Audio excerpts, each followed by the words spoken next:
Boa noite para todo mundo. Vocês estão bem? Satisfação estar aqui de novo. Agradeço o convite e fico muito feliz de poder estar revendo vocês aqui pessoalmente. O tema que a gente traz hoje é sobre o julgamento e eu convido a cada um de vocês a participar de uma reflexão, que a gente venha poder fazer um exercício sobre esse tema e tentar, de alguma forma, elaborar na nossa mente uma compreensão melhor de acordo com a experiência de vida de cada um, de acordo com a necessidade de cada um. Para começar abordando esse tema, a gente vem trazer uma lógica aqui, que é a lógica evangélica, a lógica de Jesus. Não faça para o outro aquilo que você não gostaria que fizessem para você. Isso é lógico, não é? E é isso que a gente procura seguir, não é assim? Nossa, como vocês estão desanimados. O povo desanimado. É isso, não é, professor? Não é? Então tá bom. Então essa é uma lógica. Não faça para o outro o que você não quer que faça para você. Então, seguindo essa mesma lógica, não julgue o outro se você não quer ser julgado. Não é assim? Tem lógica isso? Tem lógica. Então pronto, acabou a palestra, para explicar. Vamos embora? Vou assistir o Pantanal, porque a novela está fervendo. Seria bom se fosse fácil assim, tá? A lógica de não julgar para não ser julgado, e não fazer do outro o que você não gostaria que fizesse para você, é uma lógica irretocável, mas infelizmente a proposta de reflexão aqui é porque na prática isso é um pouco mais difícil de ser exercitado do que está sendo proposto. Por que é mais difícil? Porque o nosso cérebro, esse instrumento que nós utilizamos para que a nossa alma se expresse, ele funciona a partir de determinadas regras. Ele tem um funcionamento baseado em mecanismos que nós chamamos de processos mentais. E o aprendizado do ser humano, ele se dá muito por comparação. E a comparação tem a ver com o julgamento, a definição de valores, daquilo que é certo e errado. A gente aprende através de comparações. Nessas comparações, de acordo com o resultado daquilo que eu estou vendo, se é positivo ou negativo, se me traz dor ou se traz prazer, eu emito um tipo de julgamento que vai determinar uma avaliação e dentro dessa avaliação eu registro na minha mente para que isso possa servir de um instrumento de norteamento daquilo que eu vou procurar alimentar tanto no meu pensamento quanto dentro do meu comportamento. Percebam, uma pessoa, ela aprende como uma criancinha, sempre sendo chamada a atenção nas suas atitudes, quando a mãe fala que aquilo que ela fez é certo ou aquilo que ela fez é errado. É justamente esse processo que a gente chama de educação, que se baseia a formação de um conjunto de regras e normas que nós definimos como valores. Valores morais são regras e normas que nós compartilhamos todos e que estamos mais ou menos todos em concordância, que se a gente seguir, nós vamos ter um padrão de convivência adequado, saudável, equilibrado. E também, se a gente seguir esse conjunto de regras, que são os valores morais, nós também vamos estar guiando o nosso comportamento para evitar os erros e o sofrimento e tentar ter atitudes de acerto que venham nos trazer felicidade, venham nos trazer prazer. E assim a gente vai seguindo a nossa vida. Um mecanismo, um processo mental natural. Então, aí complica. Jesus fala para a gente que a gente não deve julgar e a gente, como espírito, aprende e evolui através do julgamento. Como é que fica? Eu julgo ou não julgo? Eu devo julgar ou não devo julgar? Como que eu resolvo esse paradoxo, essa contradição? Alguém tem uma ideia? Não. Ainda bem. Porque senão não ia precisar ter vindo lá de amparo aqui, tá certo? A ideia é bem simples. O que Jesus ensina a gente é que nós não devemos julgar as pessoas, mas nós temos obrigação de julgar as atitudes e comportamentos das pessoas. Não existe, segundo o cristianismo, segundo a ética de Jesus, segundo a caridade de Jesus, uma pessoa errada. Existem atitudes que uma pessoa toma que podem ser classificadas como uma atitude errada, porque o seu resultado e a sua consequência ela é destrutiva e provoca dor nela ou em outras pessoas. Então, a questão do julgamento ela é muito simples. Nunca julgue pessoas, mas é natural e desejável que você desenvolva a sua capacidade de julgar atitudes e comportamentos das pessoas, porque a partir desse julgamento e avaliação, você forma o seu próprio conjunto de valores e de juízo, e aí a gente vai trabalhar com uma máxima da sabedoria oriental que fala que uma pessoa inteligente aprende com os próprios erros, e uma pessoa sábia aprende com os erros dos outros. Na medida que eu observo o comportamento de outras pessoas e julgo como correto e errado, eu posso, espelhando no caminho que aquela pessoa seguir, tentar trilhar o melhor caminho para mim, que eu tenha o meu melhor resultado. Lógico isso? Sim ou não? Sim. Ótimo. Então, agora vocês estão começando a participar da história. Agora vamos tentar entender quais são os mecanismos pelos quais a gente não deve julgar as pessoas. O primeiro mecanismo diz respeito à nossa incompetência.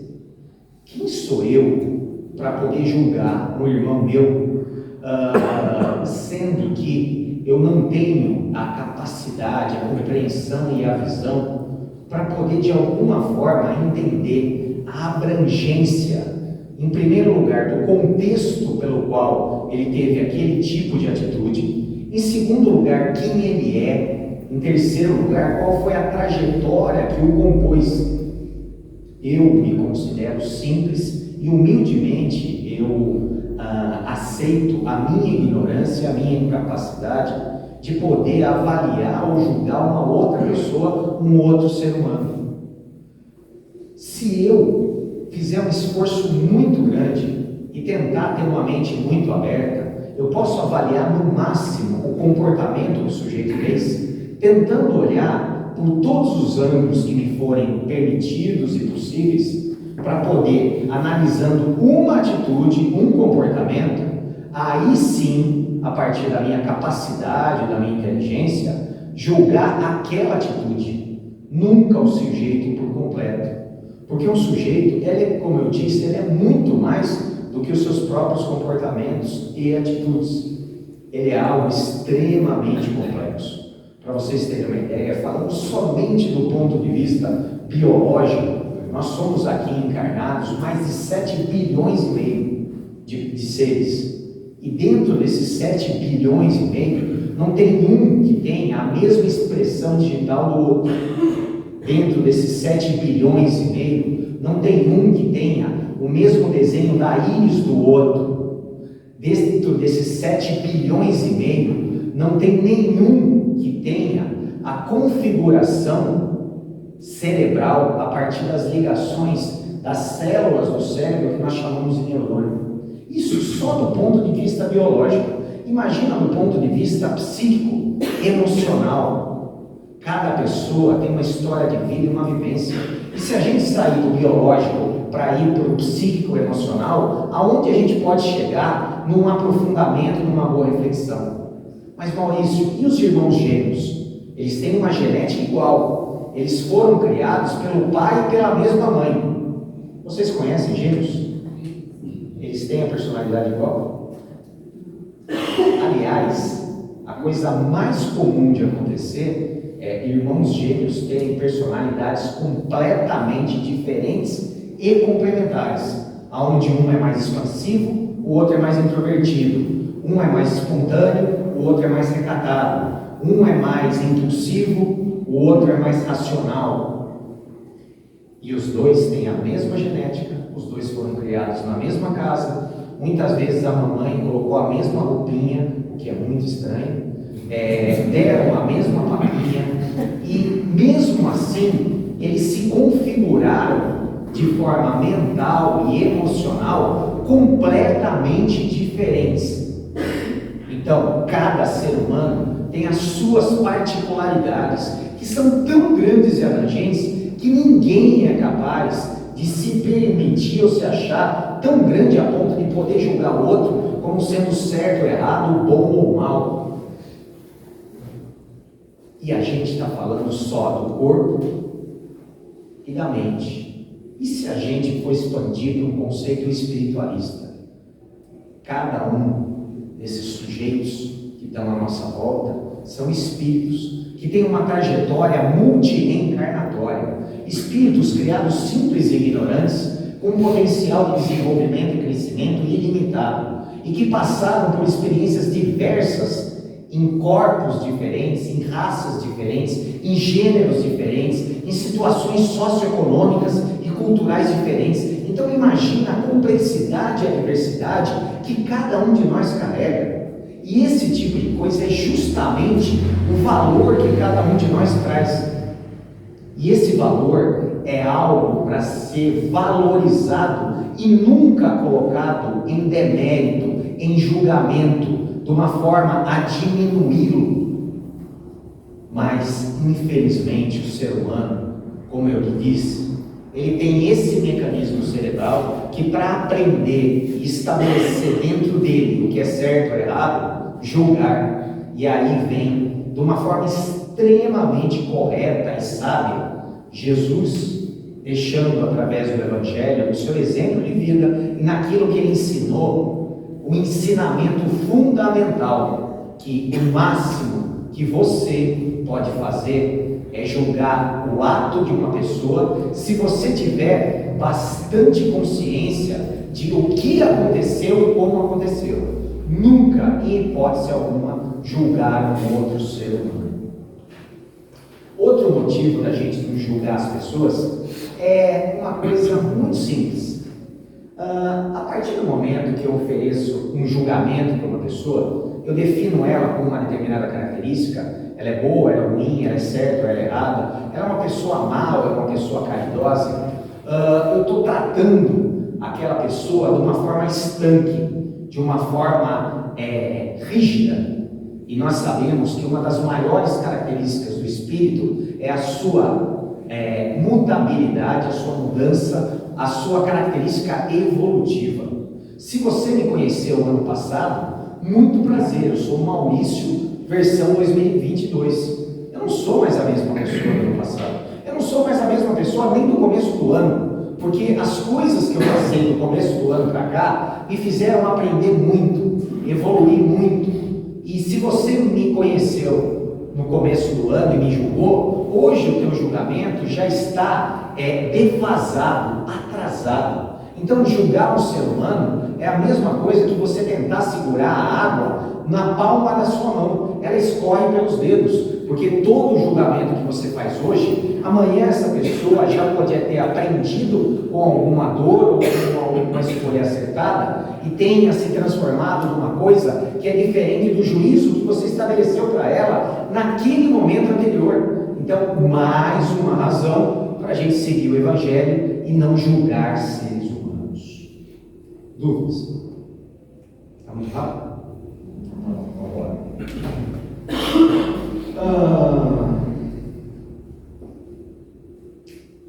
Vamos falar de outra questão ligada a julgamento. A melhor forma de conhecer um produto novo no supermercado é você olhar o rótulo.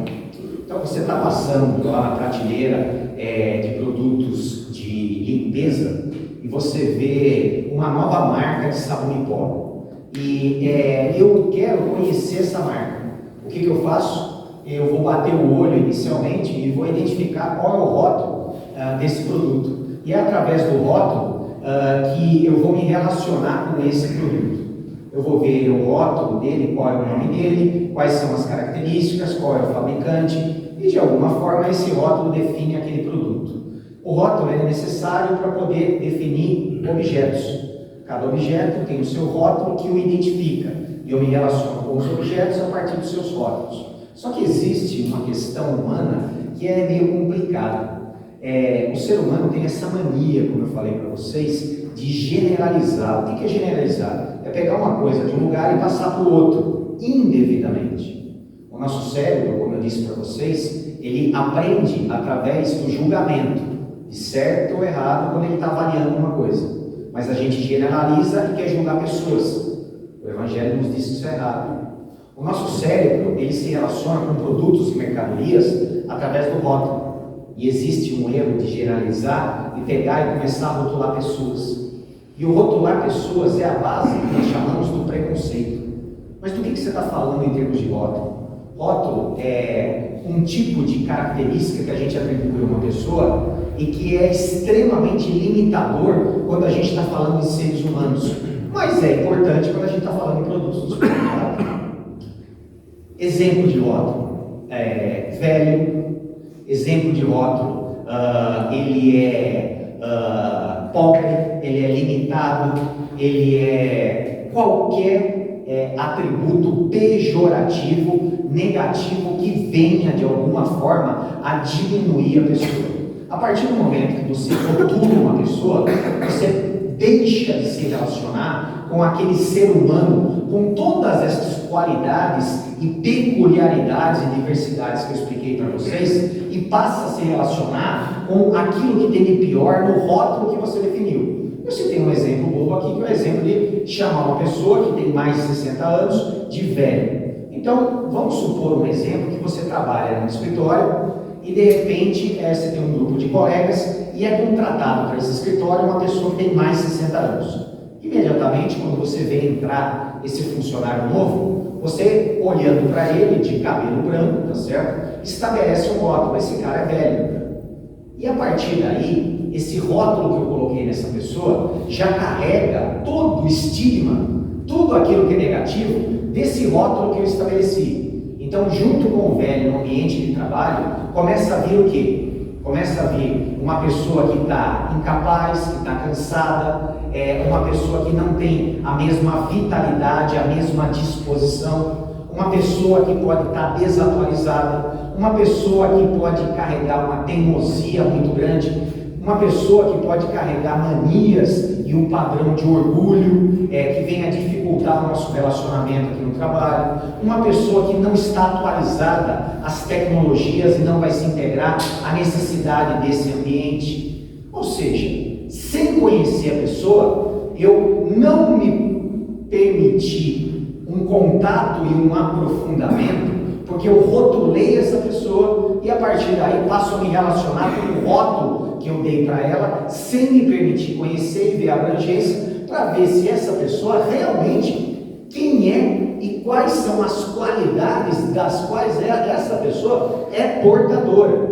E na medida que eu entendo isso, que eu leio o Evangelho e entendo o que significa não julgar, não julgar pessoas, não julgar pessoas é não rotular.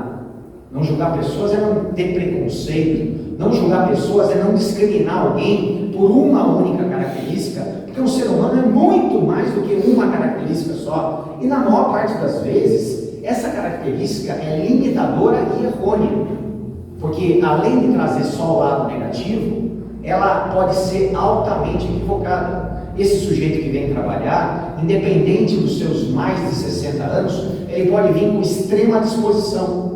Pode ser um sujeito que seja mais atualizado em informática até do que você. Pode ser um sujeito que venha trazer uma sabedoria e uma inteligência emocional que venha a liderar e agregar até o seu grupo de trabalho. Essa pessoa, ela pode ser portadora de uma humildade intelectual e está aberta e disposta a aprender com essa nova geração que está trabalhando. Essa pessoa pode ter uma disposição e disciplina e regularidade que é típico dessa geração mais antiga e que na geração nova está muito deficitário, ocasionando um trabalho mais produtivo e um trabalho mais organizado e na forma mais amplificada pela lógica quanto mais anos de idade uma pessoa tem, supostamente mais vivida ela é e mais experiência ela carrega. Mas será que eu me abri para poder conhecer e ver que esta pessoa que eu rotulei como velho, ele tem todas essas qualidades? Não, eu simplesmente rotulo e me relaciono com esse rótulo. E existem rótulos mais simplificados,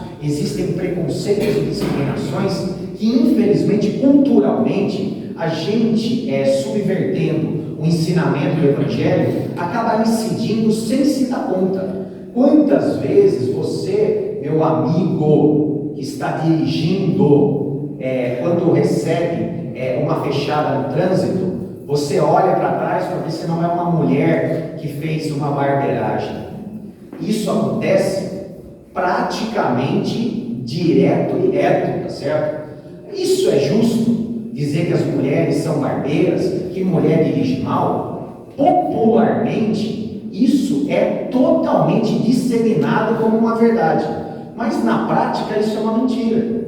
As estatísticas comprovam que as mulheres têm uma incidência de acidentes muito menor do que os homens, e até se você for fazer o seguro do seu carro, colocar no nome da sua mulher vai sair muito mais barato do que no seu próprio nome, porque pelas mulheres serem mais cuidadosas, elas se envolvem em menos sinistros, dando menos prejuízo para a seguradora, fazendo com que o seguro, se tiver no nome dela, seja mais barato. Então vocês percebam o quanto que um rótulo, um preconceito, uma discriminação, ela é um julgamento com relação à pessoa e pode ser errôneo e limitador. Mas limitador como isso?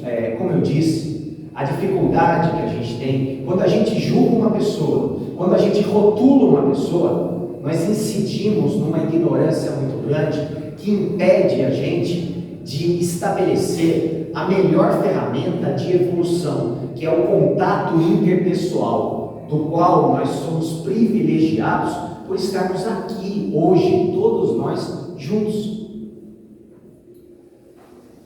Se eu me mudar para o alto de uma montanha, morando sozinho, eu vou ser o sujeito mais evoluído da Terra. Nesse lugar que eu moro sozinho, eu não brigo com ninguém, eu não perco a paciência, eu vou estar sempre em paz. Eu, na verdade, quando estou sozinho, sou um santo. Quando eu estou dormindo, a minha mulher fala que eu sou um anjo, inclusive. O que isso quer dizer na prática?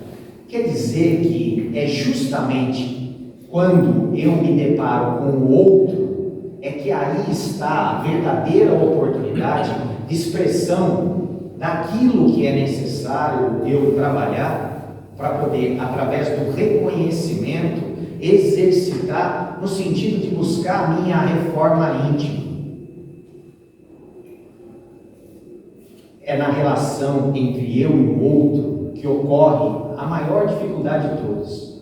O meu ego, portador do meu egoísmo, que eu quero as coisas para mim, do meu egocentrismo, a ideia que as coisas têm que ser do meu jeito, na hora que eu quero, entra no confronto do ego do outro que está ali diante de mim, que também tem o seu egoísmo, que também tem o seu egocentrismo. É justamente nessa hora que existe o que a gente entende como um atrito de relacionamento. E é justamente nesse atrito que a gente tem a oportunidade de exercitar as qualidades mais fundamentais para a nossa evolução. A paciência, a tolerância, a compreensão, o entendimento, a caridade. Sem o outro, a minha evolução não se processa, ela fica estagnada. É o outro que é o grande combustível da minha evolução. E quando eu julgo alguém, quando eu rotulo alguém, quando eu discrimino alguém, eu estou me tirando essa oportunidade de crescimento e evolução. E quanto mais eu faço o que está escrito no Evangelho, que é suspender o princípio de julgamento, não julgar pessoas, eu me abro para me relacionar com o outro, independente do que o outro seja. Porque se existe uma grande verdade que a gente possa refletir se numa sala tem duas pessoas pensando igual, uma é dispensável. E isso é uma realidade. Se numa sala tem duas pessoas pensando da mesma forma, uma não precisaria estar ali.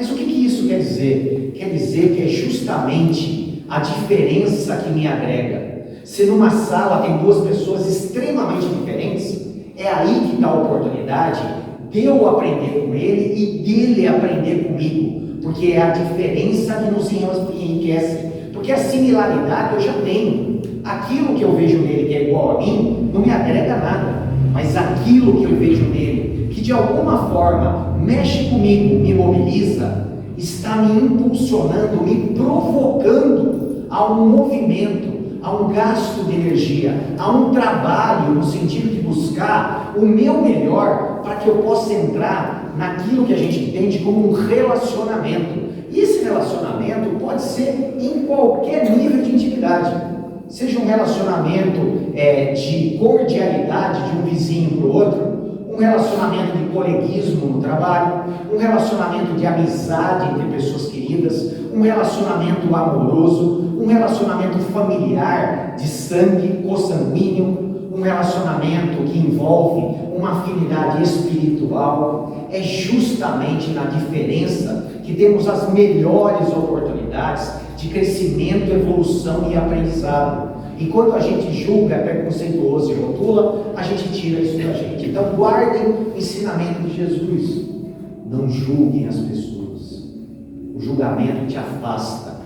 A abertura, a celebração da diferença, ela te aproxima e te permite você vivenciar o melhor aprendizado que você pode, exatamente naquele momento em especial. Mas por que a gente tem essa dificuldade? Por que a gente, quando se aproxima alguém que não está dentro de um padrão de conhecimento nosso, que está dentro da nossa zona de conforto, a gente imediatamente tem essa atitude de defesa, de tentar identificar nele algo para rotular, algo para discriminar, algo para julgar. O ser humano, naturalmente, ele carrega dentro de si todas as qualidades e virtudes necessárias para ter uma vida feliz e abundante e para estar próximo da espiritualidade superior. Mas ao mesmo tempo, o ser humano, ele carrega vícios e defeitos que ele traz das múltiplas reencarnações que ele vem desde a época das cavernas. Cada um de nós aqui é um ser dual, que tem um lado luz e um lado sombra, que tem o bem e o mal morando dentro de si. Estamos num estágio evolutivo intermediário, e nesse estágio evolutivo intermediário, essa parte humana materializada, que nós chamamos de ego, que é um princípio que está aqui para nos projetar na vida material, mas também para nos defender de qualquer tipo de sofrimento, ele estabelece um princípio de defesa, fazendo com que diante de uma coisa nova, eu estabeleça uma zona de segurança. E quando eu conheço alguém novo, esse ego projeta, independente da minha vontade, da minha consciência, muitas vezes uma avaliação preconceituosa a partir de elementos que são superficiais, como a cor da pele de uma pessoa. Ele é branco, ele é negro, ele é indígena, ele é oriental. Muitas vezes a idade. Ele é muito novo, não sabe nada. Ele é muito velho, ele já está ultrapassado. Às vezes com relação à condição econômica. Ele é pobre. Aquela pessoa é muito orgulhosa, ela é rica. Às vezes com relação a uma condição cultural, ele é analfabeto, é um ignorante. Às vezes com relação ao gênero. Ela é mulher, ela não entende. Ele é homem, ele é grosso, ele não tem sensibilidade. Essa pessoa é um homossexual, ele tem uma atitude desviante. Percebam um mecanismo que brota dentro da gente a partir dessa parte sombra, a partir da parte animalizada que é o nosso ego, dessa encarnação, que tem como finalidade uma proteção. Ele atua contrário àquela parte luz que existe dentro de nós, que é a nossa alma. Enquanto a nossa alma busca reconhecer o próximo como um irmão meu, um filho de Deus criado como eu, que a minha alma me solicita não julgar, não rotular, não ter um preconceito, mas pelo contrário, me aproximar e me relacionar para desenvolver nessa relação um conceito real sobre essa pessoa, o meu ego faz o contrário. Ele me afasta e ele gera um preconceito a partir de algo superficial. Isso, infelizmente, é um mecanismo natural, mas precisa ser reconhecido para que ele não venha atrapalhar a nossa vida e atrapalhar os nossos relacionamentos.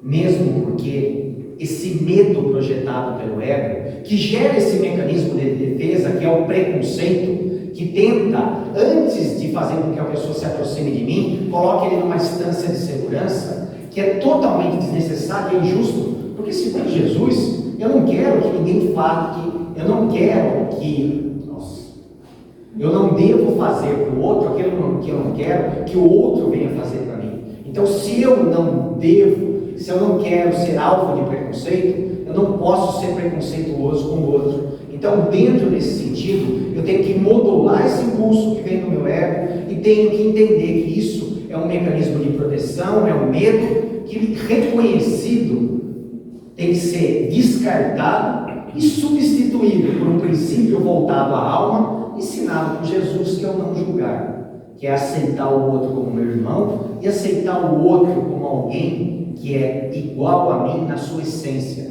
porque no fundo somos todos iguais. Eu não sou um homem heterossexual, branco.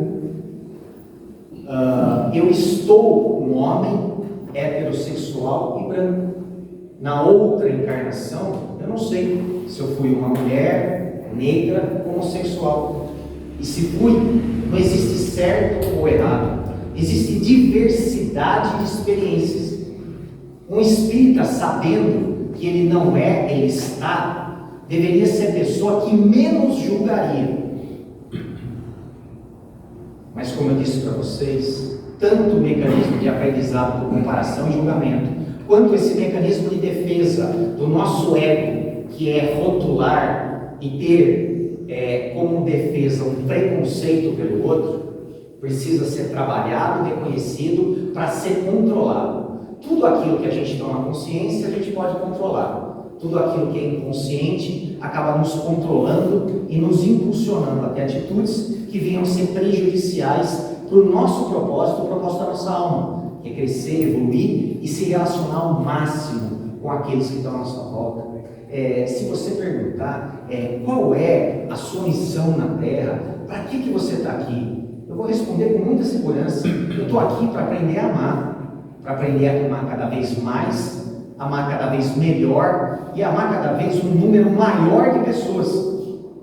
E o julgamento é uma forma de amar pobre, infeliz, ignorante. O preconceito me afasta do outro e faz com que eu ame menos pessoas, porque ele me afasta das pessoas e tem uma tendência de me aproximar só quem me faz me sentir seguro por semelhança. E eu já expliquei aqui que a gente só evolui e aprende justamente na diferença. Percebam? O preconceito, o rótulo, a discriminação está totalmente contrário ao princípio de evolução espiritual.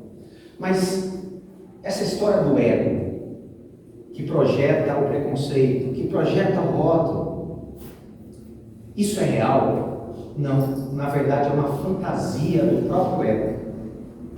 A maior parte dos medos que o nosso ego, essa parte da nossa mente, cria na cabeça da gente, como se fosse uma minhoquinha, uma vozinha ruim, tentando nos alertar sobre uma coisa que nem vai acontecer, está baseada na escuridão.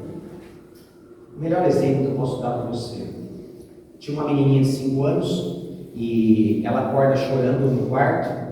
A mãe entra, acende a luz e vê a menina chorando. Pergunta: filha, por que você está chorando? Ela falou: mãe, tem um monstro no meu quarto. Uma mãe inexperiente, ela poderia falar: larga de besteira, vira, dorme, não tem monstro nenhum no seu quarto. apaga a luz, bate a porta e vai embora. Essa menina ia passar a noite inteira aterrorizada e não ia dormir. Uma boa mãe, ela faz o quê? Ela pega a filha, tira a filha da cama, ajoelha no chão, entra embaixo da cama com a filha e fala: filha, olha embaixo da cama, tem monstro aí, filha? Não, mãe, tem só meu chinelinho. Vamos agora no armário, lá pro armário, filha. Tem monstro aí, filha? Não, só tá minhas roupinhas. Vamos agora atrás da cortina. Tem monstro aí, filha? Não, mãe. A janela tá bem fechada, filha? Tá. Filha, tem monstro no seu quarto? Não, mãe. Eu vi e não tem. E agora, você pode voltar a dormir? Posso. Qualquer coisa, a mamãe está aqui do lado. É só chamar que eu venho aqui dormir com você. Essa mãe vai, dá um beijo na filha, fala para ela dormir com Deus, apaga a luz e vai dormir tranquilo. Que atitude é essa? É a atitude que é contrária ao medo. É a atitude que diz respeito a, em vez de você brigar com o medo, você simplesmente acender a luz e mostrar que aquilo que o seu ego, a sua mente projetava como uma ameaça, nada mais é do que uma fantasia. A maior parte dos nossos medos, ele nunca vai chegar nem perto de se concretizar. E é justamente o medo um dos grandes dois elementos que impedem um espírito de evoluir. O segundo é a preguiça e a acomodação. E nesse caso, o medo de me relacionar com pessoas desconhecidas, o medo de me magoar, o medo de que o egoísmo do outro seja superior ao meu próprio egoísmo, muitas vezes faz com que eu rotule, com que eu impunha o preconceito, me afastando a partir do julgamento dessa relação que é tão importante e necessária. Dúvidas?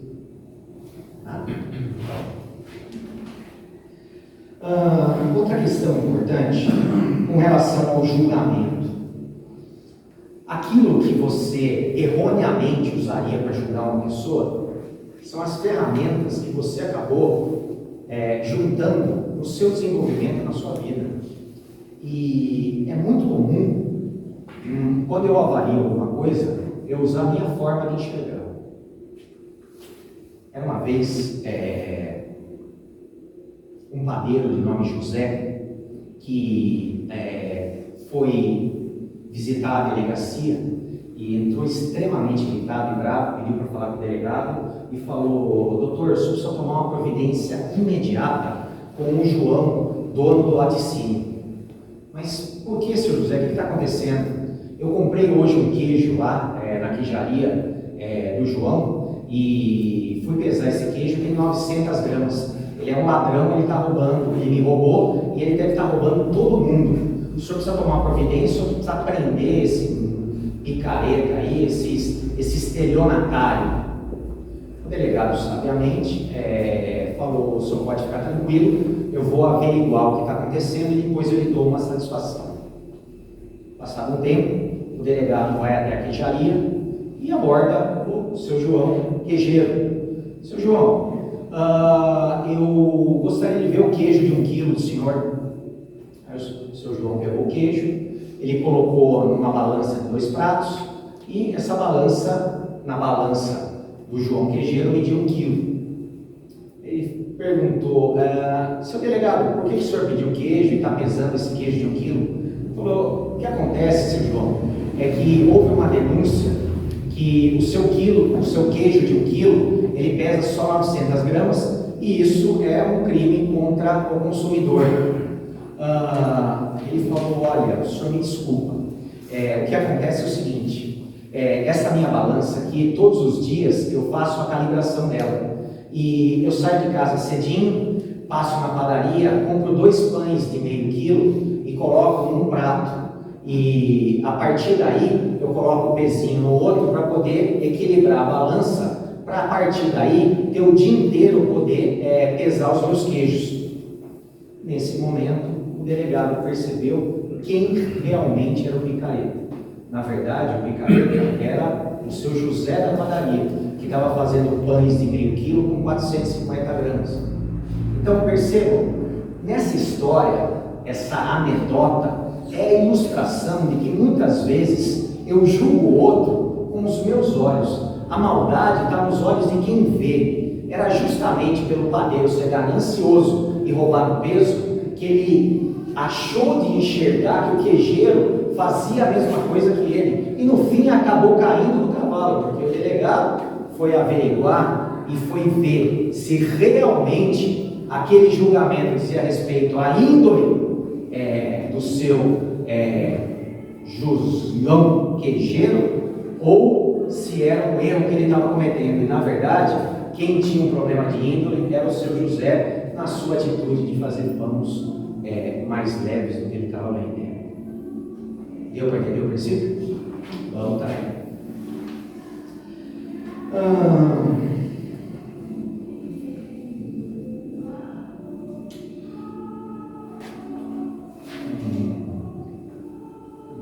Com a mesma dureza com que você julgará, você vai ser julgado. Essa frase que está no Evangelho, ela é uma frase que também é de fácil compreensão. Mas a questão eu vou ser julgado por quem? Quem é que vai me julgar? Depois que eu desencarnar, eu vou encontrar um espírito que vai ter um livro da minha vida lá, anotado tudo aquilo que eu fiz de certo e de errado, as oportunidades que eu tive, aproveitei, as que eu desperdicei. Será que é isso? Sim ou não? Não tem ninguém julgando a gente, tá? Não existe uma figura de algum julgador externo. A única coisa que julga a gente mesmo é algo que a nossa alma já é portadora, que se chama consciência. Essa consciência varia de acordo com o grau evolutivo. De acordo com o grau evolutivo, a sua consciência, quanto maior a evolução, mais a sua consciência vai te cobrar. Quanto menor a evolução, menos a tua consciência vai te cobrar, porque a quem muito é dado, muito é cobrado. Cobrado por quem? Pela própria consciência. E vocês já devem ter visto em filmes, lido em livros, assistido em palestras ou assistido em algum curso aqui, que um sujeito, depois que ele desencarna, está equilibrado no mundo espiritual, ele passa um período avaliando a sua vida, os seus erros, os seus acertos, as oportunidades que ele acolheu, as oportunidades que ele deixou passar. Para quê? Para se julgar? Não.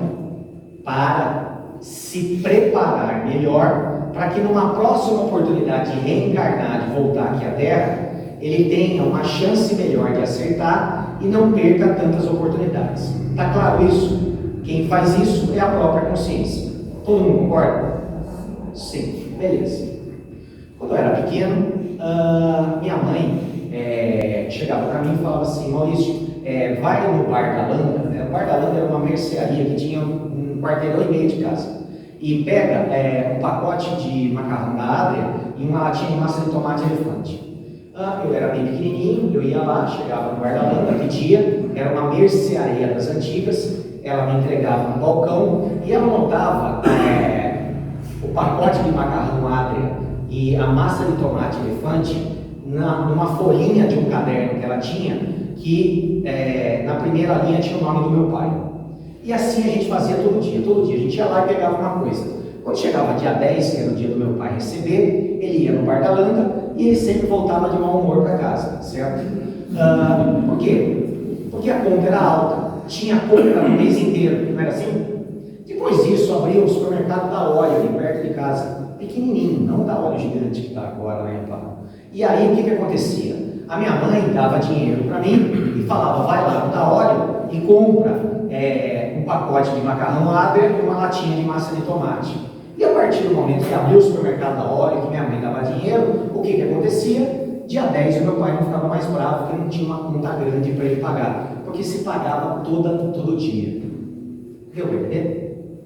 Mas o que isso tem a ver? Tem a ver com a consciência. Se você, em vez de deixar para fazer uma autoavaliação da tua vida inteira, depois que você desencarnar e for para o mundo espiritual, a sua caderneta vai estar bem grande. E se a gente experimentar pagar a conta todo dia, igual a gente faz no supermercado da hora? Mas como eu faço isso? À noite, antes de dormir, deitando a cabeça no travesseiro, eu posso me lembrar como é que foi o meu dia. As pessoas que eu conversei, se eu fui cordial, respeitoso com elas, se eu tratei as pessoas com educação, se eu cometi tudo errado, se eu fui egoísta em algum momento, se eu errei. E se por um acaso eu pisei na bola, eu posso me arrepender do que eu fiz e no dia seguinte tentar reparar o mal que eu fiz, zerando a conta da minha caderneta. Se eu vivi uma oportunidade e não peguei, no dia seguinte eu posso tentar resgatar essa oportunidade, sem me arrepender posteriormente. Percebam? Esse mecanismo pode fazer com que a tua vida seja muito mais leve. Porque imagina você carregando no teu desencarne a consciência da tua vida inteira, dos dias do teu nascimento até o teu desencarne. Imagina você desencarnando e carregando a tua consciência levinha, porque cada dia você fechou a conta no supermercado da hora. Muito melhor, não é? Então, eu sugiro que vocês adotem essa prática de fazer uma breve avaliação de consciência antes de pegar no sono. Isso é extremamente eficiente no sentido de aliviar a nossa consciência, de aprimorar a nossa experiência aqui na Terra, porque além da questão dos nossos arrependimentos, pelas atitudes erradas e pelas oportunidades não aproveitadas, existe uma questão muito forte que diz respeito ao piloto automático. Quantas pessoas não vivem uma vida irrefletida, sem pensar, sem avaliar, sem julgar, sem de alguma forma colocar em pauta as minhas atitudes, se elas foram para o caminho seguindo o exemplo de Jesus, ou se foi seguindo o meu ego, o meu egoísmo, o meu egocentrismo. Então percebam, a questão dessa autoavaliação, ela pode trazer a oportunidade de um rompimento desse piloto automático, desse viver a vida sem pensar. Eu trabalho, durmo, sexta-feira eu descanso, vou no churrasco, segunda-feira trabalho, durmo. Quando eu vejo, já estou velho, quando eu vi, eu aposentei, quando eu vi, desencarnei. Aí lá do outro lado eu vou ver o que eu fiz, o que eu não fiz. Poxa, eu posso fazer isso a cada dia. E isso pode fazer da minha vida uma experiência bem mais rica. Nessa avaliação, além de um julgamento das minhas atitudes durante o dia, das oportunidades, de uma revisão de caminho, eu também posso refletir com relação ao resultado que eu tive no meu dia. Hoje foi um dia proveitoso ou amanhã eu tenho que me esforçar mais? Hoje foi um dia feliz, que eu fiz coisas que estavam condizentes com o que a minha alma pedia, ou minha alma está pedindo uma outra coisa? Porque às vezes ela pede. Às vezes a nossa alma precisa falar, e nessa vida corrida, desenfreada, ela não encontra um espaço para isso. E se você se permitir esse exame de consciência à noite, é nessa hora que a sua alma pode se comunicar com você, falando: querido, você correu demais hoje, e você esqueceu de trocar um pouco de afeto. A gente está carente, está precisando de um abraço, de um sorriso. A minha alma pode falar assim: você correu demais, e está faltando 1 minuto de silêncio e de paz. Fica um pouco quieto. A minha alma pode falar assim: você está se cobrando demais, e isso está te trazendo um desgaste físico, mas também emocional, que vai repercutir, está repercutindo no espiritual. Não sei, cada alma vai falar o que ela precisa falar, mas o importante é que precisa ter um tempo para ser ouvido, e esse tempo pode ser aproveitado com 2 atividades: uma revisão de consciência diária, para não encher uma caderneta, para eu estar sempre com a continha em dia, e também para escutar o que o meu coração pede naquele momento e eu refletir, porque a vida tem que ser bem aproveitada. A nossa vida é um dom, a nossa vida é uma coisa maravilhosa, é um presente de Deus, e muitas vezes a gente não valoriza da forma que deveria. A gente simplesmente liga, engata primeira, segunda, terceira, quarta, quinta, e quando a gente vê, a gente já está lá longe e nem sabe por onde passou. E essa metáfora, ela é verdadeira, inclusive quando você pega o seu carro. Porque se eu perguntar para você, se você lembra do caminho que você fez para chegar aqui, é muito provável que você responda: eu não lembro, porque o meu corpo estava dirigindo, mas a minha cabeça nem sei onde estava. E muitas vezes a nossa vida é assim. A gente chega no final e fala assim: nossa, meu espírito está aqui desencarnado desse lado, e eu nem sei por onde eu andei nessa vida inteira, porque eu fui no piloto automático. Reflexão é fundamental para o reposicionamento, avaliação e direcionamento, para que a nossa alma vá consoante com aquilo que a gente acha correto. E o que é correto para nós? O exemplo daquele cara que veio aqui fez tudo certo. Jesus, compreensão, amor, não julgamento. Jesus, no meio da praça, prostituta, pessoal apedrejando ela. Ele para, quem nunca errou, atira a primeira pedra. A partir daí, todo mundo fala assim: meu Deus, é lógico que eu errei. Quem sou eu para julgar o outro? Vira as costas e vai embora a multidão inteira.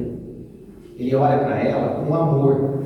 Ele não fala para ela assim, ó: você é uma pessoa má, você é uma prostituta, você tem que se torturar de remorso. Ele simplesmente olha com amor, compreende ela como um ser humano e não julga ela, mas julga a atitude. Vá, se arrependa do que você fez e tente não errar de novo. Essa é a síntese desse ensinamento que é: não julgueis. Amor e compreensão da nossa humanidade. As pessoas erram, não erram porque querem, erram porque estão aprendendo.